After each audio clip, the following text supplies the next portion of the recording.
Welcome to the Whiskey Congress. Honest, open talk dedicated to speaking the truth to those who are open to hearing it. Black, white, right, left. Most importantly, honest, bold, and fueled by good whiskey. In Whiskey Veritas, we are Whiskey Congress. Join the evolution. Whiskey Congress is back in session. Steven and I are together in the Cleveland studio. It's been a busy week for you and a not so busy week for me. Being a bum has been kind of fun for me, although I need to not let that become my standard. This is a pretty consistent conversation that we have once you are done with the project, right? Yeah. But I mean, you know what? At least you're aware of it. In my defense, I'm on the road constantly, and finally I'm like, I'll relax and take some time off. That's cool. It's the duration of that time off that I need to focus on. But a lot going on this week. With the impending flip in Congress, the January 6th committee is basically, I was honestly, when I woke up today, I was talking about how feckless they were. But now they're looking at putting some charges out. Well, the problem is that they don't have a lot of time. Exactly. They need to, if they're going to do this, then they need to make their recommendation to the DOJ. And just to catch everybody up on what we're talking about, the January 6th committee is there. And here's the other thing too, right? Like if you read the articles, they're thinking about, recommending to the Department of Justice charging Donald Trump with obstruction of official proceeding and defrauding the United States. Now, I think the defrauding of the United States is interesting on top of the obstruction, and we know what they're talking about, January 6th, obstruction of literally the transition of power, and that vote along with the defrauding, I think is interesting, right, is an interesting add-on to this because we know how Donald Trump has been raising money, and I don't know if you know this, but if you contribute to his campaigns, there's little things in there where, like, if you don't uncheck it, right? If you don't uncheck the box, you'll continue to it's a recurring donate. payment unless you say exactly. Otherwise. And there's a lot of websites that do that, right? Like almost anything that you subscribe to, it's going to automatically continue to bill you until you go in and manually unsubscribe from it. It's really a one-time sort of deal, and that's what they were doing. And now look, there's plenty of people do that, but I don't think that's what they're talking about. If you look at a lot of this stuff where like how they were raising money and where the money was going, that's more I think of what this committee is talking about. I haven't seen the charges. I haven't seen the official charging document yet, and I haven't seen. I don't think it exists yet. Well, yeah, exactly, because they haven't done it, right? Like, again, like I said, they're thinking about suggesting and blah, blah, blah, blah, which is also going back to your whole thing. In fact, like, look, if you have that, then you have it, right? Either make the recommendation or don't. Like, you're literally running out of time, right? Because, the new Congress is going to get sworn in here in January. You've got less than a month, essentially. So what do you? It's time to shit or get off the pot. What are they doing? I was about to use that my grandfather's used that expression all the time, and I was about to use it. And boom, you're. But that's just where we're at. And so while this is news, I guess that they're thinking about it, like do it or don't. Like shut the fuck up, but right? Either way, like I don't really give a shit that you're thinking about it, right? I mean, because you could think about it all the way until guess what? There's a new Congress and there is no more January 6th committee, and then it's just a thought in the wind, and this is all for nothing, right? I mean, like so, if you're gonna do it, do it. If not, then shut the hell up about it. I don't care. There was a Monty Python movie called The Life of Brian, and there's a big political thing, and John Cleese says this demands immediate discussion.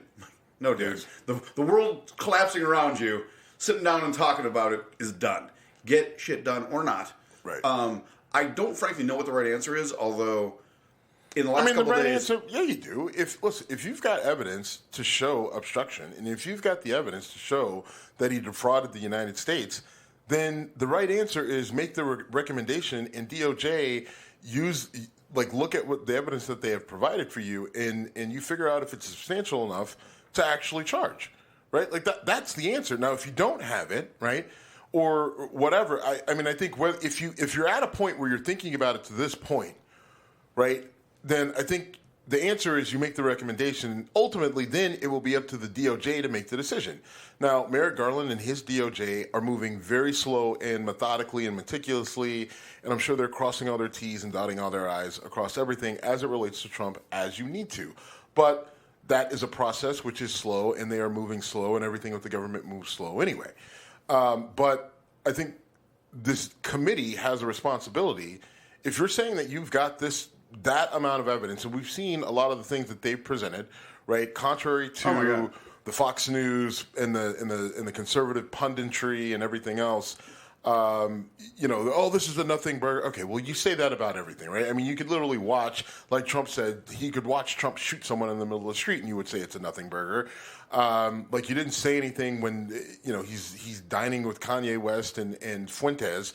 So everything is a nothing burger to conservatives. Okay, fine. But back in the real world, right? For the few remaining people with fucking common sense, like there's plenty there for the DOJ to at least look at and investigate and consider. So go ahead and give it to them and let them make the decision.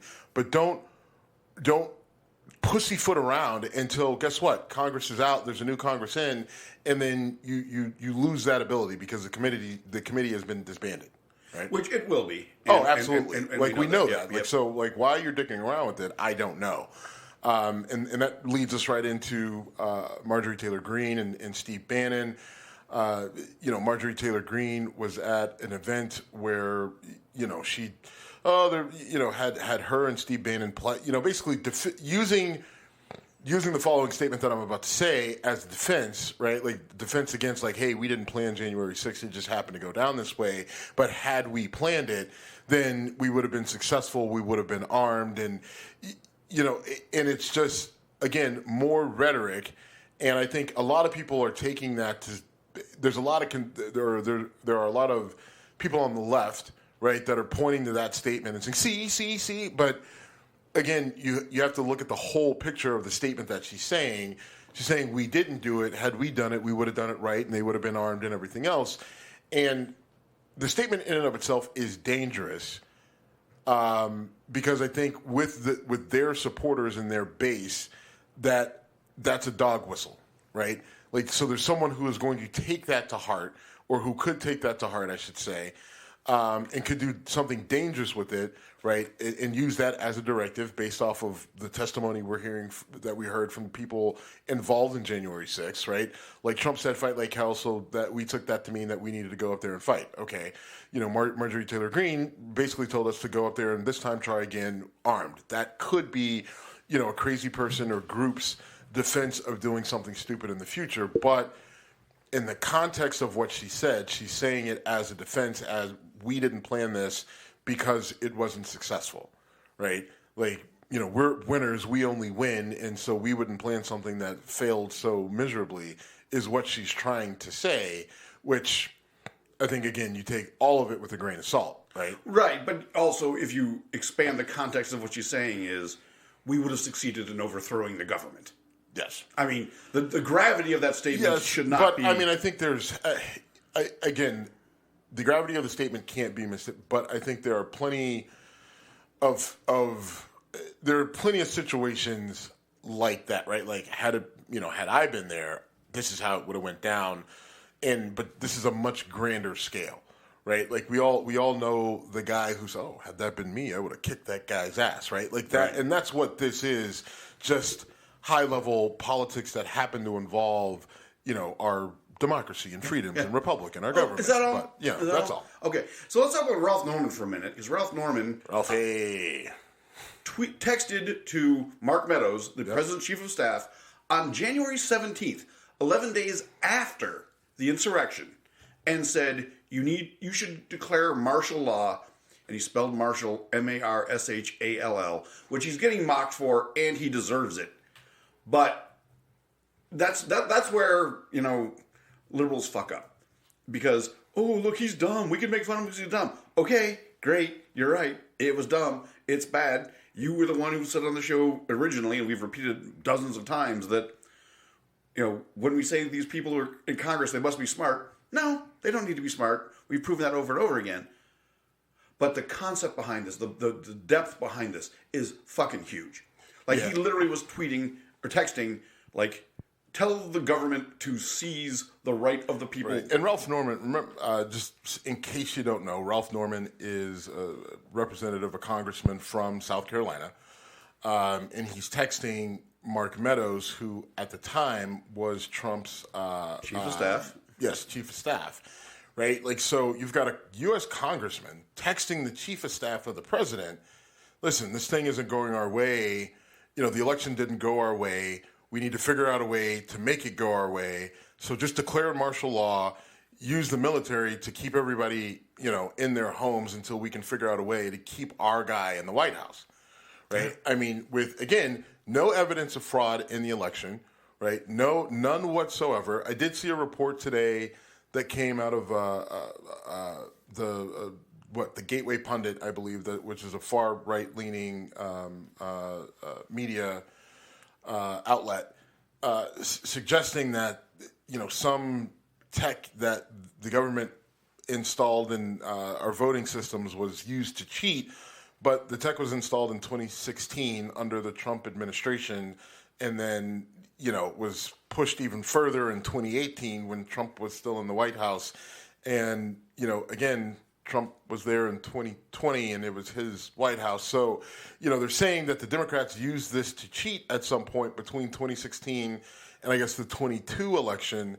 But again, this all happened under Trump. So they're blaming things that Trump did on the Biden administration and the Democrats, saying that, oh, well, the Democrats used this system and had it put in place, you know, to combat against Trump. It's just like, look, he was in the White House, his team, and listen, it kind of makes sense. Like, if Trump is sitting there saying that the 2016 elections were fraudulent, and then the DHS goes in, the Department of Homeland Security installs this because, again, Trump is saying that everything was, you know, fraudulent and, you know, all that other stuff, and there were all these voting irregularities, then that would tend to make sense. So going then and saying that the Democrats are using that to cheat, it doesn't. You said 2016. I think you meant 2020.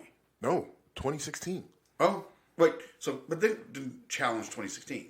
They remember when Trump got into office in the 2016 election. Remember, he said he should have won by more. Oh, yeah. Right? Yeah. Remember, he said he lost the popular vote, and he said the only way that happened was through fraud. Right? That's when a lot of the election denying stuff started. That laid the foundation for everything leading up to 2020, and obviously, you know, and it was a big thing in 2018, and it got bigger in 2020, and then now you've got people like Carrie Lake, you know, out in Arizona, who her whole existence is, you know, denying elections unless she wins. Right. It's funny how that works. But yeah, the fact that Ralph Norman did that after January 6th, there needs to be a consequence for that. I don't know what the proper consequence is. It should be censured by the House. I guess I do know what the proper consequence is. He should be censured, maybe kicked out of office. Nothing will happen. We know that. No, I mean, I agree. I don't think anything will happen. I don't know what the appropriate punishment for this is. Censure meaningless in your mind? Yeah, I mean, and that's kind of why I make that face, because what does censure really do? Nothing, right? Right. It's a sternly worded letter, which is literally what it is. I'm sure they've got an official document when you get censured, right? That you get and then you put in the shredder, or maybe you frame it and laugh, and then you go about your day because you're still collecting a paycheck and you're still able to do pretty much everything, right, that you were doing before, but you've been censured. Or else what? Or else we'll become very angry with you and write a letter telling you how angry we are. Exactly. So this week's Team America. Yeah, reference. I mean, it's just I don't know how you really hold him accountable for this. But what we do know is that the voters of South Carolina likely won't do it through their vote. Correct. Right? That is the right way to hold him accountable. And so if that's what's going to happen, if people are just like, yeah, that's our guy, and we believe that's what we want him to do. There's not a lot of recourse, and again, that just is the lack of a recourse is less of an issue, but it's more of that's where we are with the people that we have in power, along with the people who vote for them, where their minds are, where the mindset is. It's not about betterment of the country, right? It's about these,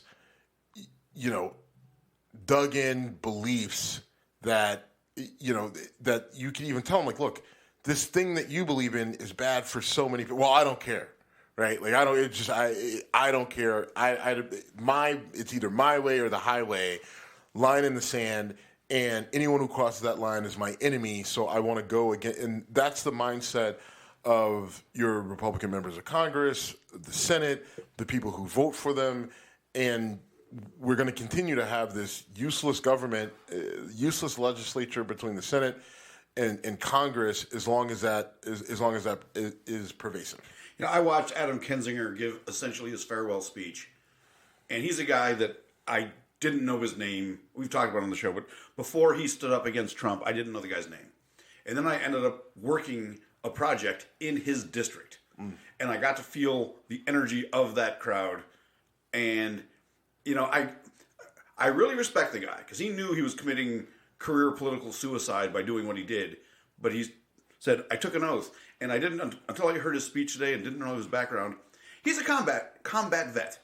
I mean, he's been in Congress for 12 years. He was, like I said, a combat vet. And he just said, look, I fulfilled my oath. And it cost me my job, and I'm fine with that because I did what I swore to do.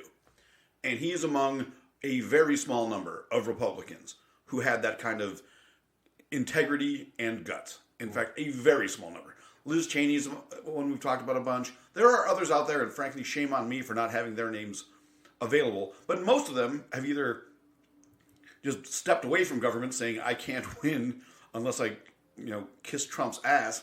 And I'm not going to do that, so fine, I'm out. Or they lost in primaries, right? And that's where we are now. And can we talk about Trump's major announcement? Yes. Is there something else first? Because I can't wait to.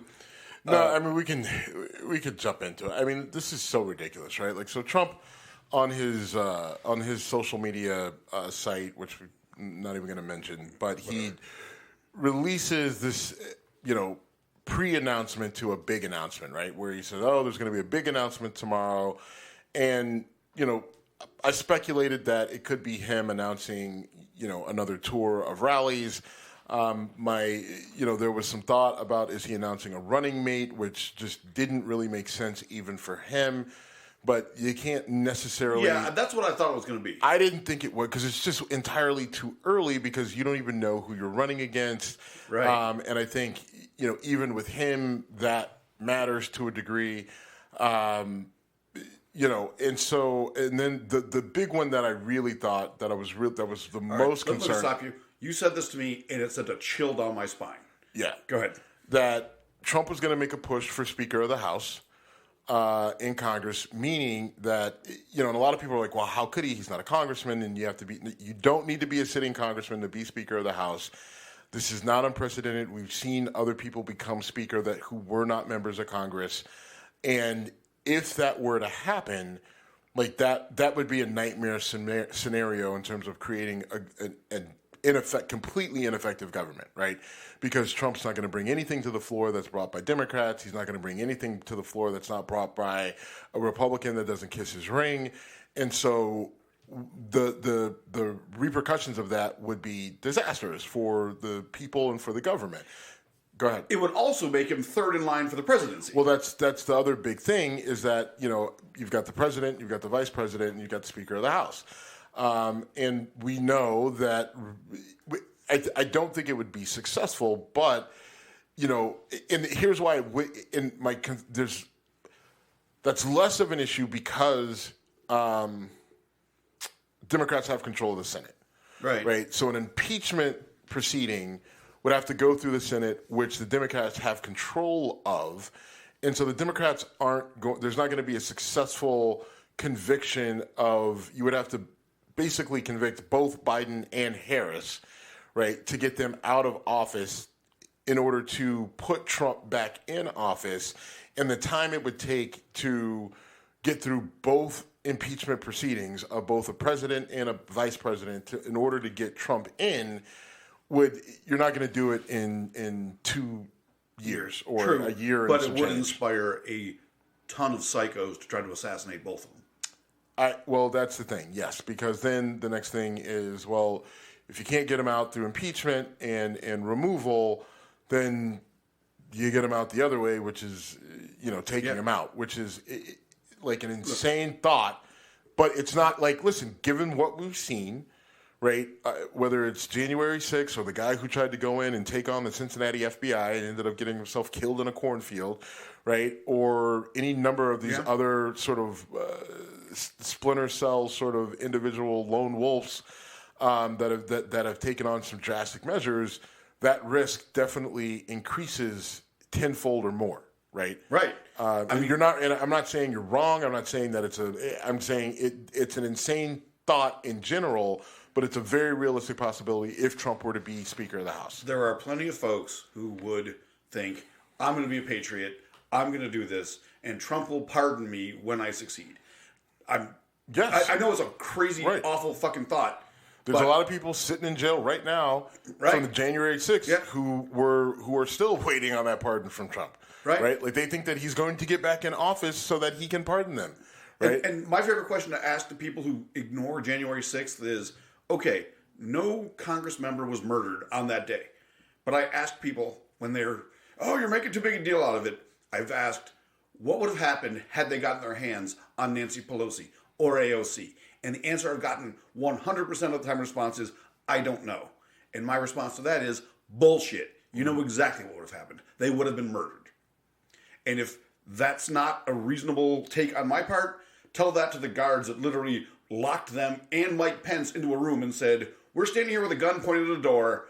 You do nothing until we tell you to because your life is in danger. Yeah. I mean, I know what I'm saying to you makes sense. Yes. Hopefully to most people, it makes sense. I guarantee you, over the Christmas weekend... Yeah, there's a whole swath of people, though, who that is the opposite. You're being so dramatic. Yes. Oh, come on. It was just, so they pooped on the floor. Oh, big deal. No. They pooped on the floor, smeared shit on the walls. They stole things. They stole computers. Right. They damaged property. They talked about hanging the fucking vice president. They literally threatened the vice president's life.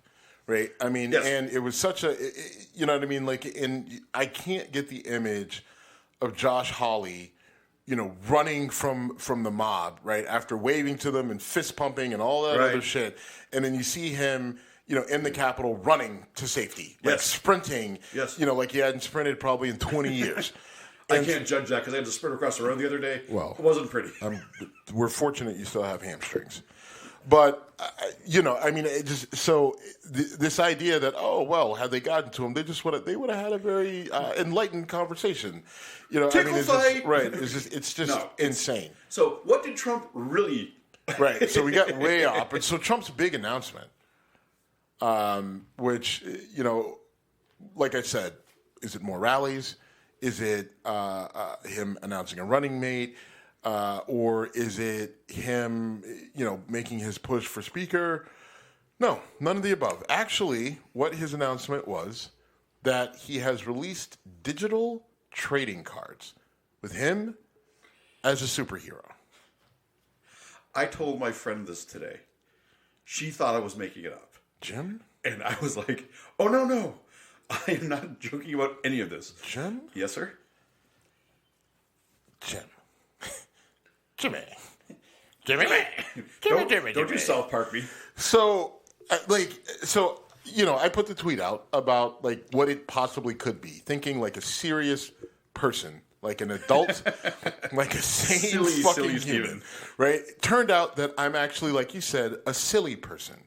A dumb, stupid person for thinking that this guy was going to do something that strategically made sense, even though the things I listed didn't make sense, right? Or wouldn't be good or whatever, right? But I'm thinking, again, strategically, silly me, this motherfucker came with trading cards and an NFT, right? And it's just and what's interesting, though, is that there are a number of people, right, on Truth Social, on Reddit, right, and people are screenshotting like a motherfucker,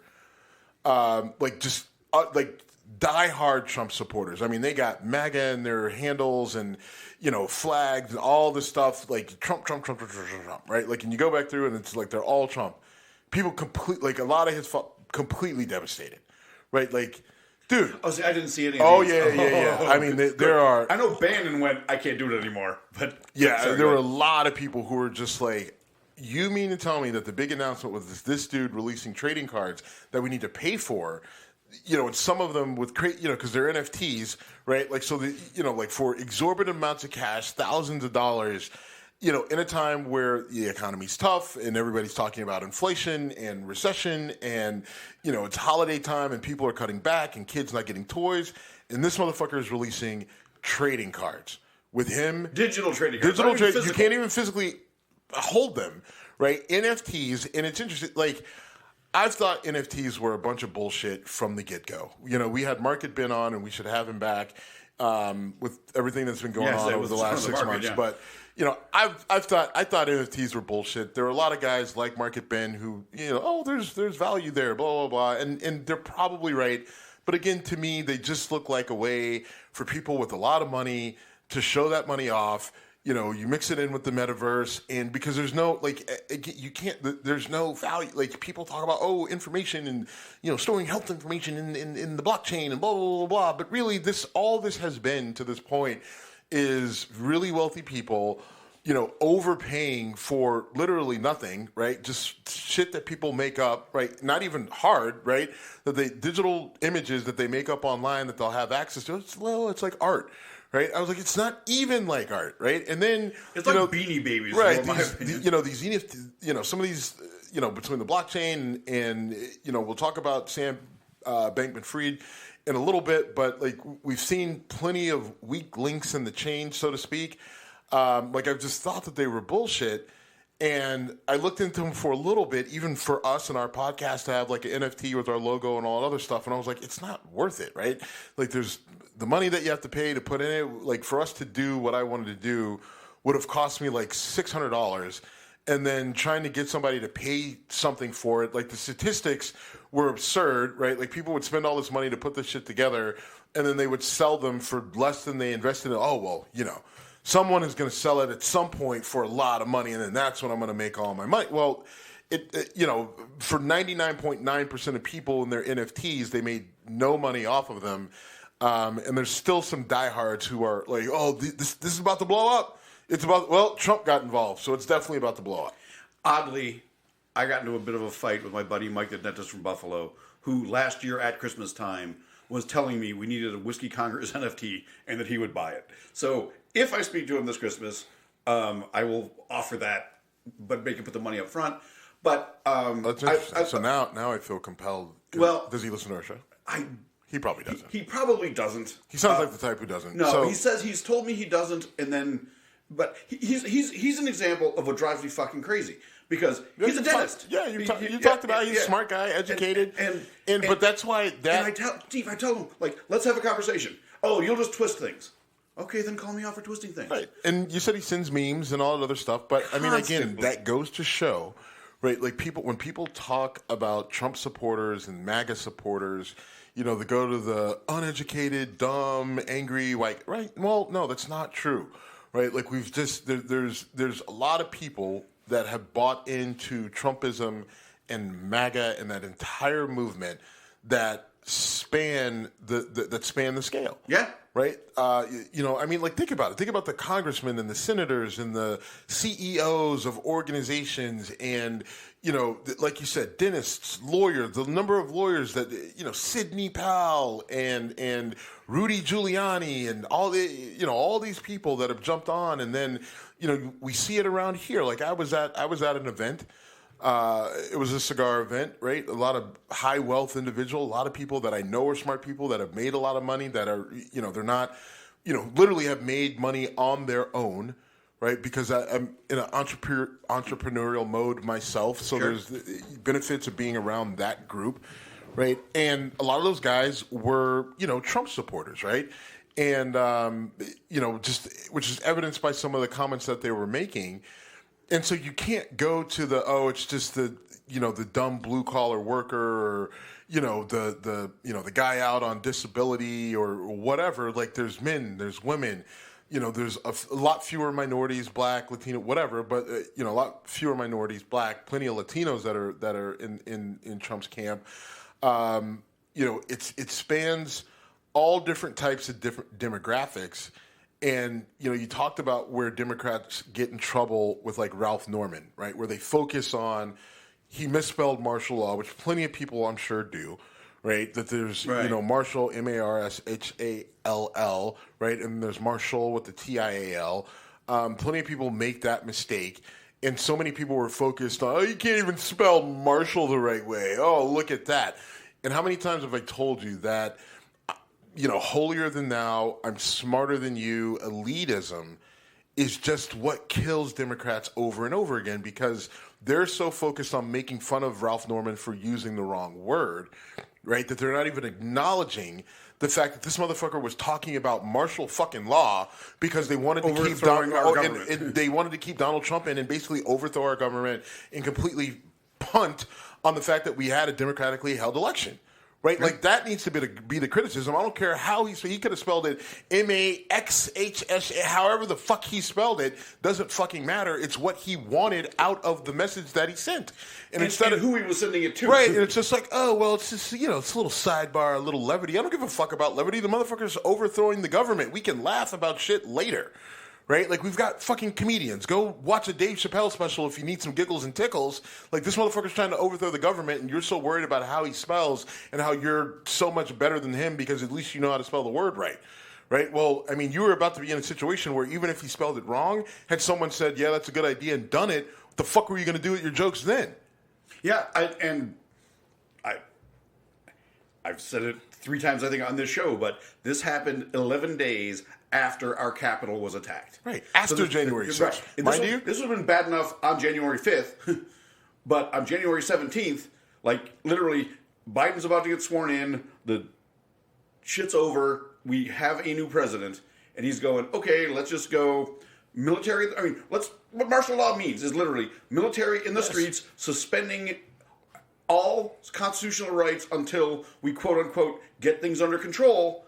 That's what happens in Russia. That's what happens in China. Yep. That's what happens in fucking third world dictatorships. Yes. And this cocksucker wanted to do it here. Yes. This year. After January 6th, yes. After people attacked the Capitol, after they had threatened the life of Mike Pence, the vice president at the time, right? After you're talking about, there were literally conversations that came from Kevin McCarthy and about, like, listen, do we use the 25th Amendment against Trump, right? Like, what of that? Please tell me what that means, because that's like he's mentally incapable. Right? They're saying that this guy is incapacitated and can no longer, be trusted to run the government because he's a danger to himself and the country, right? Like, which is a serious thing that they had that Kevin McCarthy. The former Speaker of the House, right. The then Minority Leader of the House. He was the Minority Leader of the House, right, who literally had to consider, and, like, not that it was suggested to him, like, he was strongly considering it and then decided against it. Now, now he won't say anything about it, right, like, because we have him on tape. Like, it's a recorded conversation that he had talking about using the 25th Amendment against Trump. So he can't deny it. You can't say, well, He didn't say that. No, he literally said it on tape. We have a recording of it, right? Like, that's how serious this was. And after all that, Ralph Norman is talking about going in the streets and just using the military to keep everybody in their house so that they can keep Trump in the White House, right, longer until they can figure out how to keep him in the presidency for another 4 years, right? And the fact that the main focus is, oh, he spelled the word wrong. Right? I mean, it's just the ultimate, like, God damn it, you guys are fucking bad at this. And I want to jab back at you and say, I don't think it was about keeping Trump in office for the next 4 years. Well, I think it was installing Trump as a permanent dictator. Well, listen. I'm not trying. I am jabbing back at you, and I apologize because I'm not trying to be a dick. At the same time, listen. Now, as I was saying that, as I was saying, keep him in the White House. The image in my head was Trump tweeted a few years back a tweet of him. It was like Trump in the White House in 2020, 2024, 2028, and it kept going years and years and years and years with this idea like, hey, how about I just stay in the White House forever, right? And some people were like, well, he meant like after him, then it would be Donald Jr. and then Ivanka or whatever. And I'm like, no, get the fuck out of here, right? Like, yeah, it was a joke, but still, like, Donald Trump doesn't give a fuck about Donald Trump Jr., right? And his feelings for Ivanka aren't motivational because he wants to see her in the White House, right? No, they're not. No, Let's not go so there. I mean, like it's a way bigger deal than many people are giving. Yes, and again, like when you went on Twitter, everything was just about the fact that he spelled it wrong, and there were a few serious journalists who were looking at like, listen, this is a serious concern. This should be a serious concern to everybody. But again, a majority of it was just, oh, well, he spelled it wrong and he's an idiot. Oh, he's so dumb. Yeah, great. Yeah. But fantastic. Well, either way, like he's, again, in Congress. Give him a 0 on the spelling list. Right. And, oh, by the way, get this fucker out of Congress because we have people like that and it's, the other Ben we talk to all the time who is a South Carolinian, or at least was a South Carolinian before moving to Kentucky, Whiskey Ben. I would like to talk. We should get him back on the show because he's a logical, intelligent guy who literally, like, would have been a Republican if not for the Republican Party abandoning him. Yeah. And we've talked to him multiple times.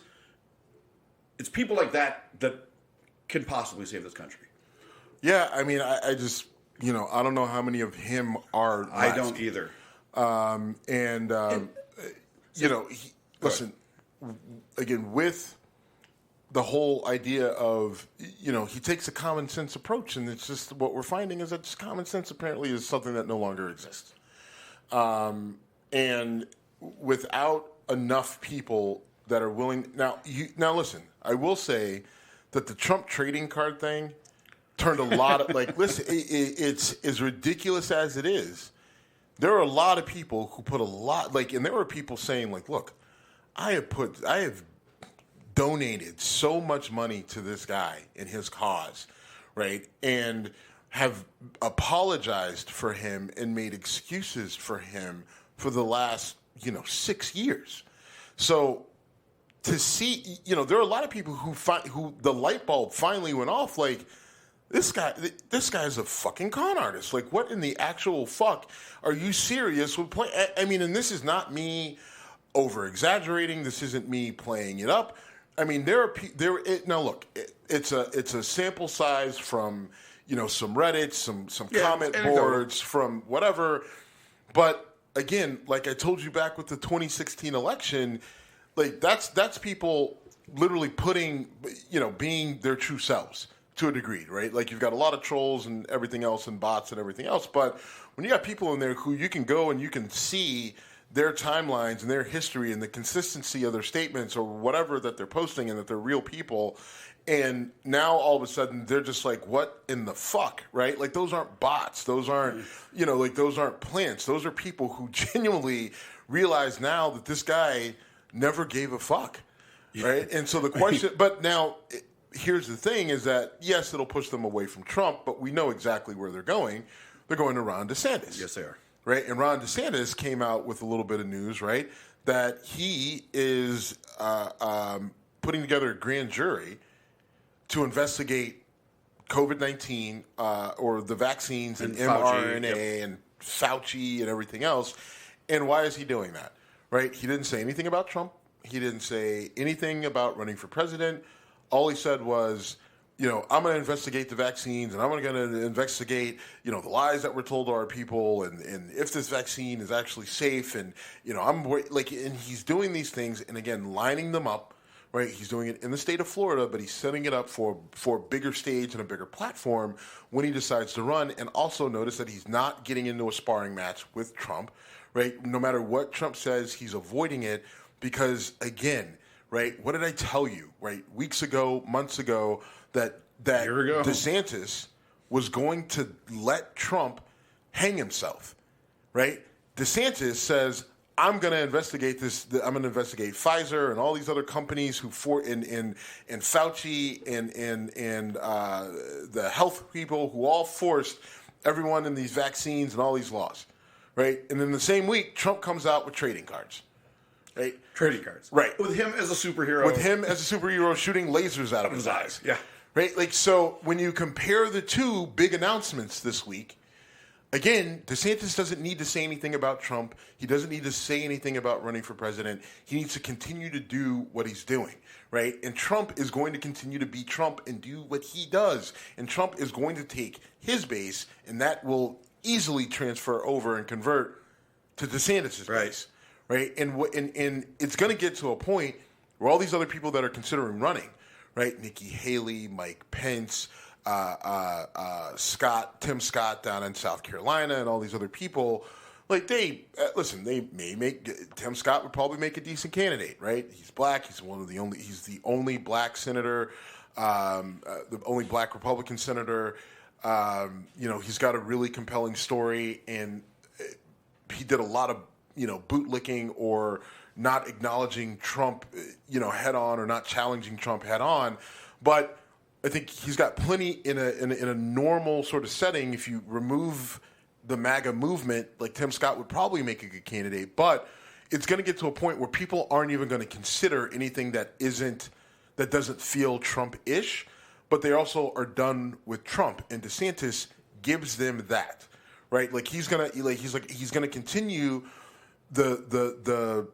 he's going to continue to push the narrative of MAGA, right? Minus the election fraud stuff, minus the self-focus on Trump, right? And he's going to shift it. He's not even going to focus on him, right? I promise you, DeSantis it's not going to be about him. He's going to say, this is what I've done for the state of Florida. This has been my passion, is to help the people that I serve. And I've done that. I fought against Disney. I fought against Big Pharma in this vaccine. I fought for, lowering the taxes. I fought for all these things that he's going to be able to say that he did for the state of Florida. And then he's going to say, look, I want to do the same thing for you. This is what the country needs. What I'm doing for Florida is what the whole country needs, right? We don't need any more of the shenanigans from the guy in Mar-a-Lago. Don't even care about it. Not even acknowledging his existence. Now we need to focus on making this country better, and voting for me is what does that. If you let the Democrats take hold, we'll lose our country. You let one of these other spineless conservatives take hold, we lose our country. You let Trump take hold, he's only going to worry about him, and you're going to get more shit with him, and it's not going to go anywhere. But me, right, like I'm still carrying the flag, but you don't get the bullshit with me. I don't have any wives. I don't have any porn stars. I don't have any bullshit. I don't have any trading cards. All I have is my military service, my service as a governor, and my record as a governor. And I want you to vote for me for president. That's a winning recipe. I'm sorry. I know you're not bragging about it. People can get mad at me and fight. And, you're voting. I'm not rooting for. I'm just telling you, people, it's fucking happening right in front of you. Right. All I'm trying to do is conceptualize it for you. I don't know how you beat it at this point, because I don't know what the fuck the Democrats are doing, right? All I heard on the radio, Joe Biden's wife, is all in on him running again. I'm hearing that too, and that is a disaster. And he's going to be 80 fucking years old. 80 years old. He's already showing cognitive decline. Yes, exactly. Listen, I'm not a hater. Listen, I don't care who gets in the White House next, right? I do. Yes, you do. No, I do. But no matter who gets in the White House next, we've got to put fucking limits on it. I'm sorry. Right? Yes, it's 8. Call it whatever ism you want. Right? You got to cap it at fucking, 80 would seem like a reasonable number. Right. You know what? 75. We already have ageism. There's already a minimum age. Right. So, right. Maybe we need a maximum age. Yes. I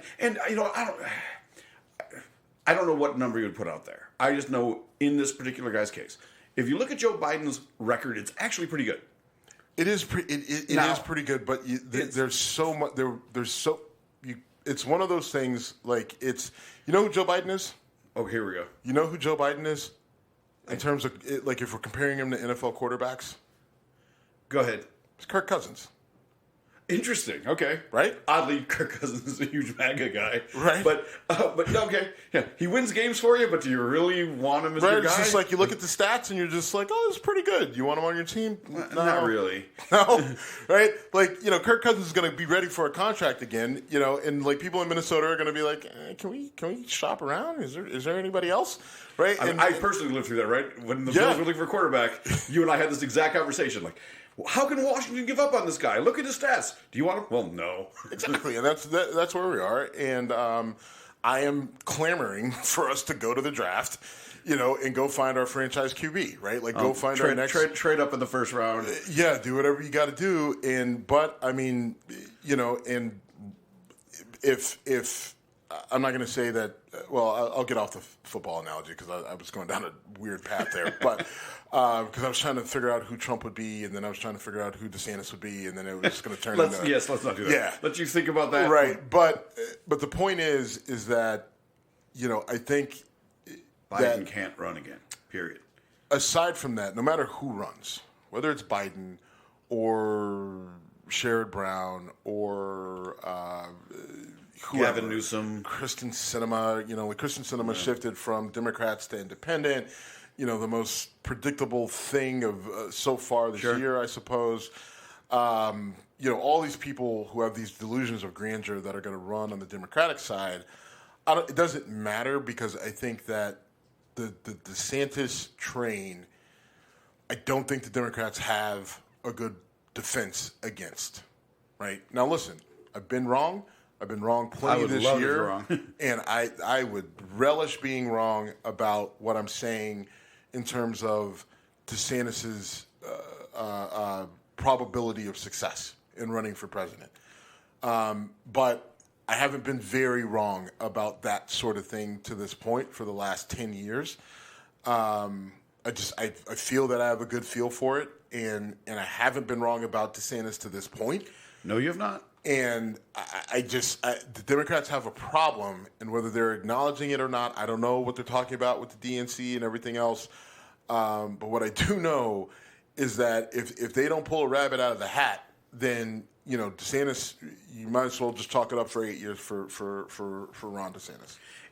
Here's why it's important, in fact, critical for Biden to say I'm not running again, because there's lots of things wrong with Gavin Newsom, whatever. But there's lots of mainstream Democrats who will not make a push if Biden doesn't step down. Because to challenge the throne in your own party is politically risky.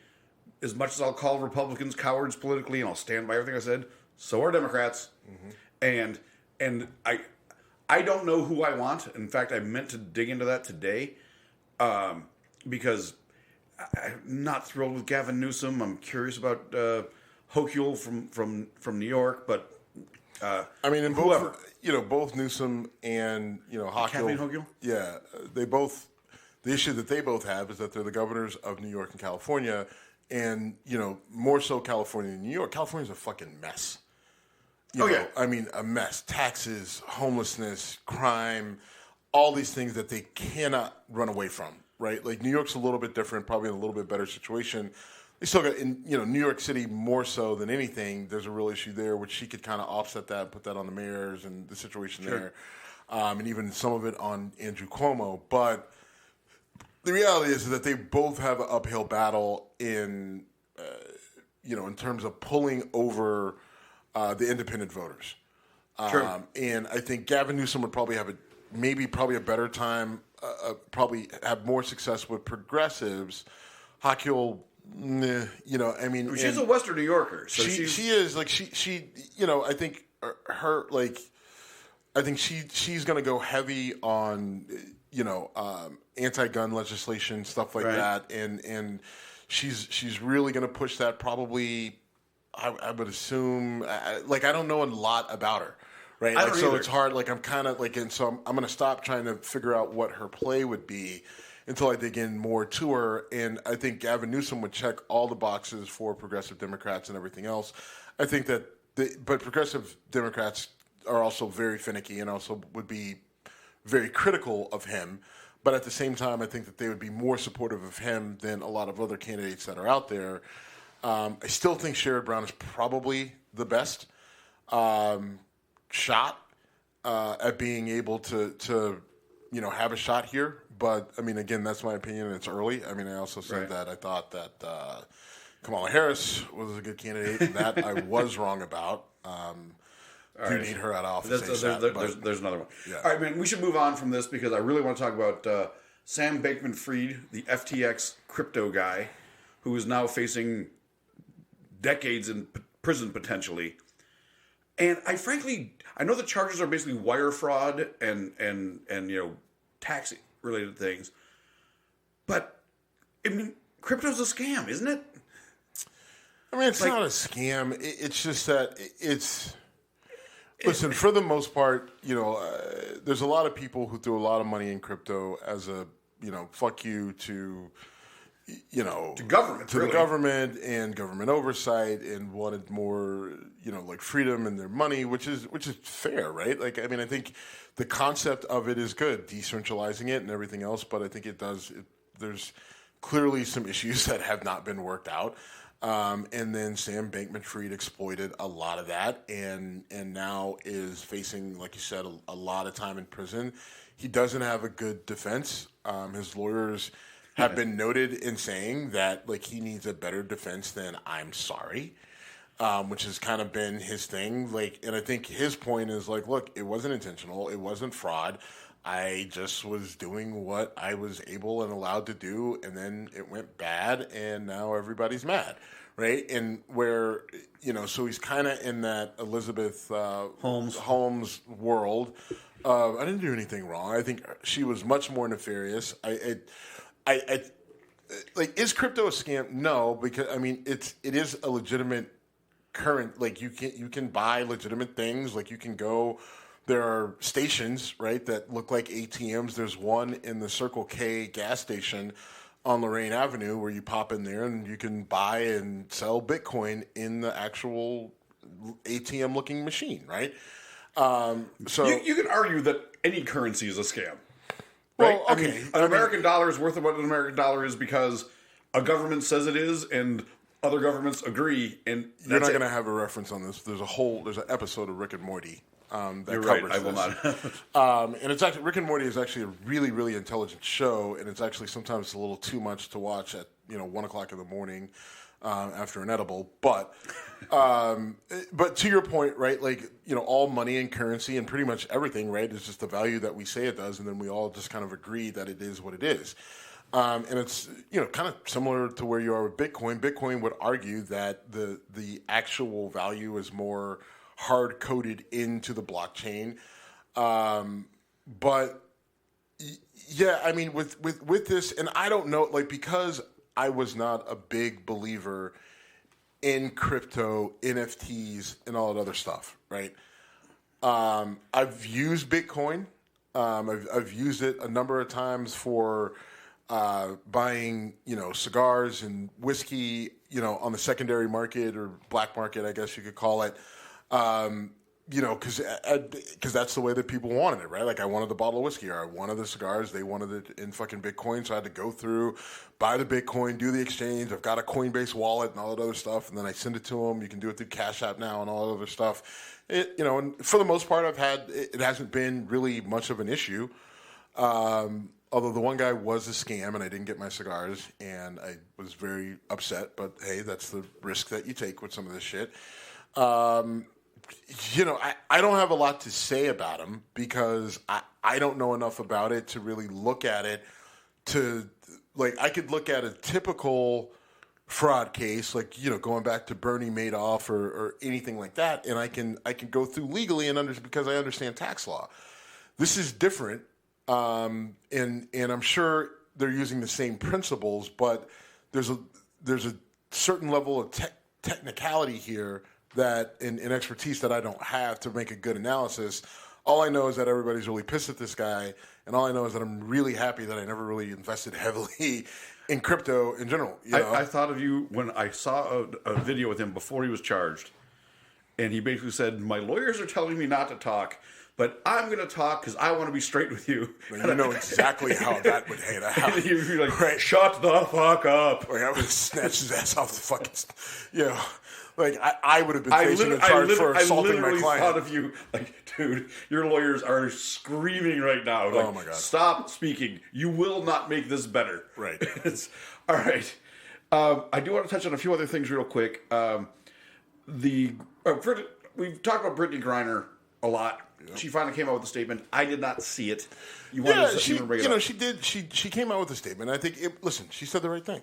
She said she was happy to be home. She was very thankful to the Biden administration, the people that, her family and, fans and people generally that championed for her.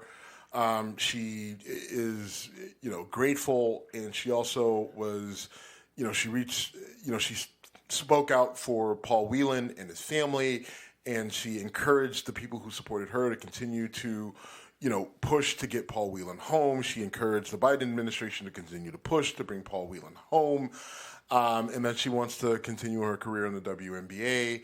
And she said all the right things, and I'm sure there's someone who's upset about it for some reason, because there always is. But it was good, right? There was nothing there, and I think, listen, if somebody wants to go to her, right, and call her out and just be like, hey, before all this, you were all piss and vinegar about the United States and all our problems, and kind of put her in a situation where she's like, yeah, the United States isn't quite as bad as I thought it was. I'm not going to be too upset about that, right? But at the same time, okay, right? I mean, I don't know if it's neither here nor there, because I think there are plenty of people who bitch and moan and complain about the United States. There's plenty of conservatives who think that the U.S. has gone to hell in a handbasket because Democrats and liberals have taken over, right? So you could also make the same argument to them, right? Well, if you're so upset about it, then go somewhere else, right? And then they fucking get captured by Russia, and all of a sudden, all these liberals and Democrats aren't so bad, right? But I do want to go back to Paul Whelan. Last week I think I said he was a decorated veteran. I think he didn't have that high of a rank. He was dismissed on a bad Yeah. He didn't have that high of a rank. I think some sort of I forget what his highest rank achieved was. It wasn't very high. I think it was staff sergeant. But yeah, staff sergeant. No, that's exactly what it was. And then he, got dishonorably discharged for larceny, and with a demotion down to corporal. I'm not trying to be a dick, but there's a difference between a dishonorable discharge and a bad conduct discharge, which I looked up last week because we were talking about this, and it's like bad conduct discharges for things like larceny, dishonorable discharges for things like murder, and so he was like So he was in the in between, but he's lost all of his military privileges and benefits, and not trying to be a dick, just want devotion to accuracy. So now there's a couple thoughts about this, right? The one thing I will say is whether he discharged or not, like, he's still a Marine, right? Yeah. And I still stand by my statement that there's not a Marine worth their shit that's going to say, take me over the civilian. Right. So I think when everyone pushing to get Paul Whelan home over Brittany Griner, right, that is my statement to them. And I witnessed you in person having a conversation with someone, and they're going, I never thought of that. And that's a very good point. So I watched you have that conversation. So, like, I stand by that. Now, there's also the thought, like, and it's, the CIA has come out and said, he had a bad record and we would never recruit someone with a record like his. So, but it also, like, I don't know, this feels kind of obvious, like you guys are just doing a bad job of lying. It's like the worst kept secret. But, okay, maybe that's true. And there's a lot that doesn't make sense, right? Like, Paul Whelan was over in Russia because a Marine friend of his was getting married in Moscow near around the Red Square. He allegedly got caught with about $80,000 in cash and a private USB that had all sorts of high-level Russian government information on it. But sure, he was there for a wedding because that makes sense that an American Marine would get married in Russia doing tours of the Red Square. Like, 'cause the story was the friend who was getting married in Moscow wanted Paul Whelan there because Paul Whelan had been to Russia, and he said that Paul Whelan would be able to guide people around so that they didn't get lost. And then the USB that he thought just had pictures of the friend that he wanted Paul to keep safe, didn't think that there would be private Russian information. Like, it's just fucking bizarre, right? I've been trying to avoid having this conversation. Right. And look, I hate to go down the conspiracy theory and whatever, but look, if this guy's in the CIA, he's okay. That wouldn't shock me or surprise me. Seems more likely than not, but he could just be a Marine that got booted, right, who was traveling around and did have this random friend who was deciding to get married in Moscow and then just got caught up. And it just so happens that big misunderstanding. Right, that Russia caught wind of it and they wanted to use him as a pawn. That Okay, fine. If I'm a betting man, I know where I'm going. But maybe I genuinely don't want to go there because I want to get the guy home. Yeah, exactly. And whether he's a... No, the frustrating thing is, again, Trump had opportunities to get him home. He didn't, he refused to do it. But, Biden tried to get him home. Couldn't, Putin refused to do it. They got Brittany Griner home. I still believe Paul Whelan will get home before the end of 2023. I just, listen, this is international spy shit. Right? Whether he's a spy or not, the Russians are saying that he's a spy. Right, like so now the that's U.S. True. I don't give you shit for saying he might be involved in espionage because he's in prison for espionage. Right, like that's what he's there for. So it's hard, but he's saying that he's not. Right, and so I don't know who is right or wrong here. Right, but it seems like as much as I don't trust the Russians.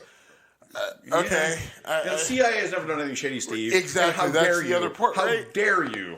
It's the clandestine intelligence agency, it's a central intelligence agency, but they do clandestine. What the fuck am I supposed to do with it? Right. I mean, it just, I don't know. So the Paul Whelan, my point is that Paul Whelan is a lot more. His situation is a lot more complicated than Brittany Griner. Yes. And the idea that if you can bring her home, you should be able to bring him home. Get the fuck out of here! Come on. Right? Like, I mean, she's a basketball player accused of having weed versus a guy accused of espionage. Accused of being of espionage, right? Like, so yes, you want to get that guy home, but the reality is getting him home is going to be a hell of a lot more complicated, especially after the fact that the Russians tried to offer him up and you punted, right? Right. And by the way, when you say you mean the Trump administration. The Trump administration. So, right. And you got to think of the timeline too. This is 2018 when he got arrested, and he got, he got caught up in all of this.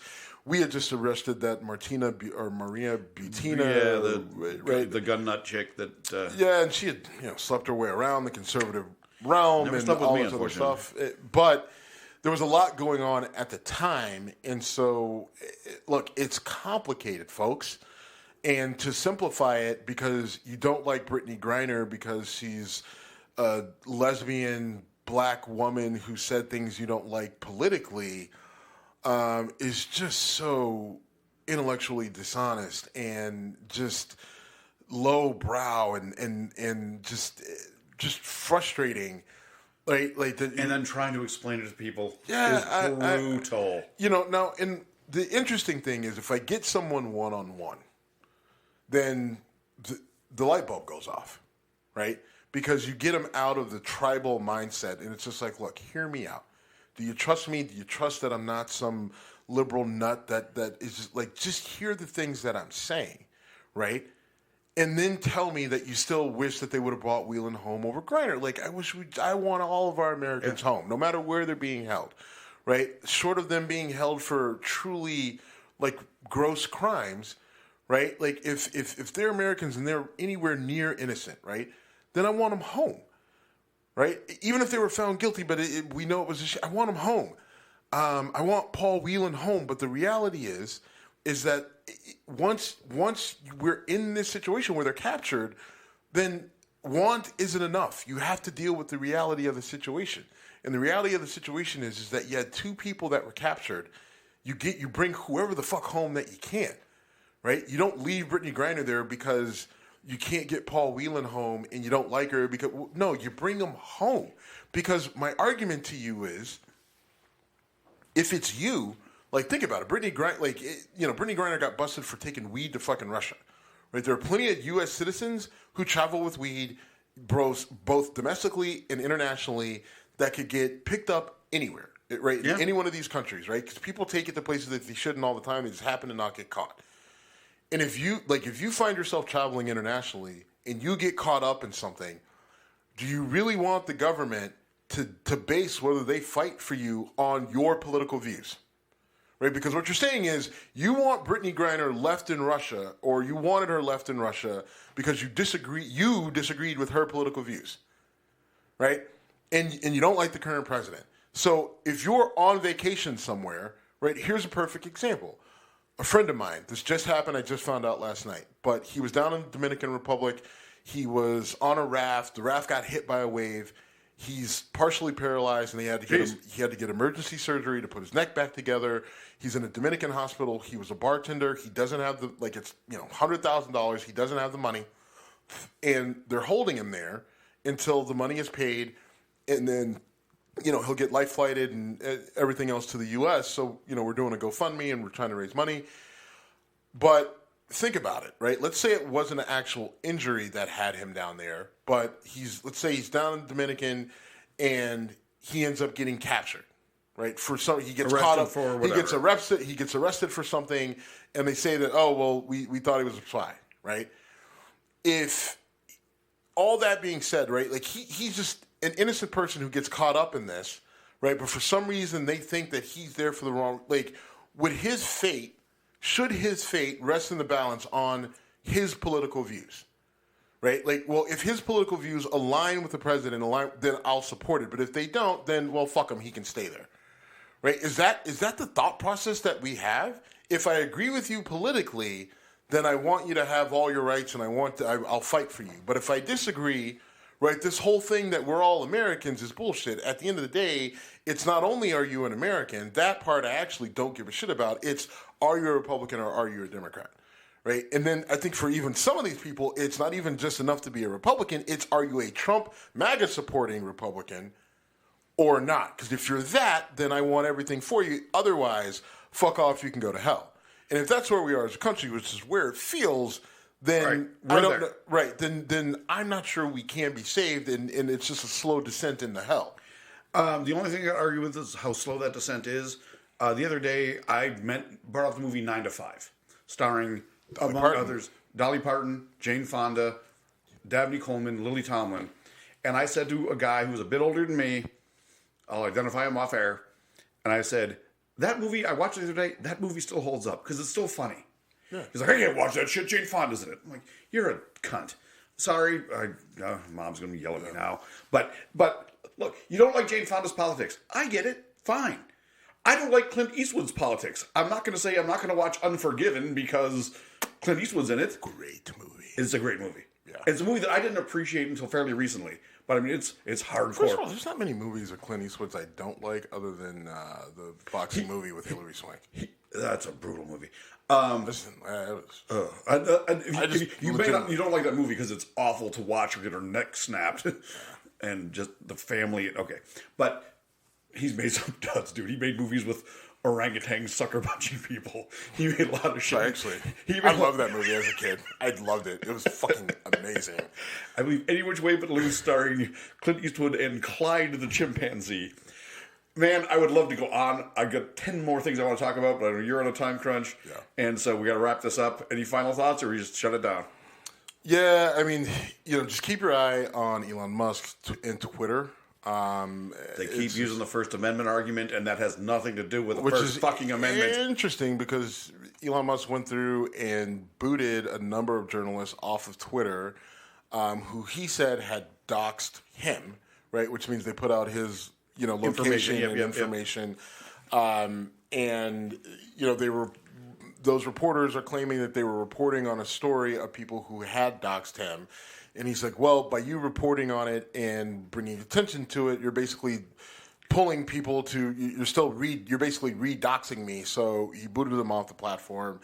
And it seems like he's kind of going after people with a large platform that have said things about him that he doesn't like. But then he also still stands by First Amendment free speech and Twitter. You should be able to say whatever you want unless you say it about me, and then I'm going to boot you off.